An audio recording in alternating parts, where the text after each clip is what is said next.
সুতরাং আমি দোষী হতে চাই না। একদম ভিডিওতে সবাইকে কতটুকু করছেন, কত নম্বর পাচ্ছেন সবাইকে কিন্তু দেখাচ্ছি।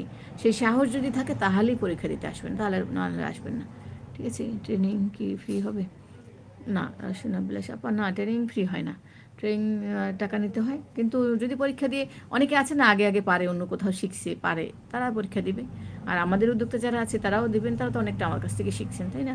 যদি সাহস থাকে যে টাইম মেনটেন করতে হবে, কাজ সুন্দর হতে হবে, কোনো এক্সকিউজ দেওয়াই যাবে না যে ওই কারণে হয়েছে, ওই কারণে হয়েছে, বাচ্চা কান্দে, স্বামী কান্দে, অমুক তমুক, কিচ্ছু বলতে পারবে না। জাস্ট আপনি কাজ করবেন।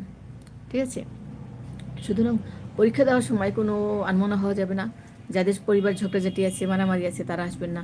একদম খুব ভালো মন নিয়ে পরীক্ষার হলে বসতে হবে। যদি পরীক্ষা দিতে বসে যদি টেনশন করে, জামাই কাঁদতেছে, বাচ্চা কাঁদতেছে, পড়ালেখা কিন্তু যেমন মাথায় ঢোকে না, সেরকম কাজও মাথায় ঢোকে না। পরীক্ষার সময় একদম মাথা ঠান্ডা করে পরীক্ষা দিতে হয়। সুতরাং আপনারা প্রস্তুতি নিয়ে আসবেন। আর আমি এখানে যা বলছি, ভিডিওতে যা বলছি, সামনে কিন্তু লাইভে এই একই কাজ হবে। সুতরাং আপনারা কেউ এসে বলতে পারবেন না, আগে তো বলো নাই। আমি যেন ভিডিওতে বারবার করে বলে দিচ্ছি, যারা পরীক্ষা দিতে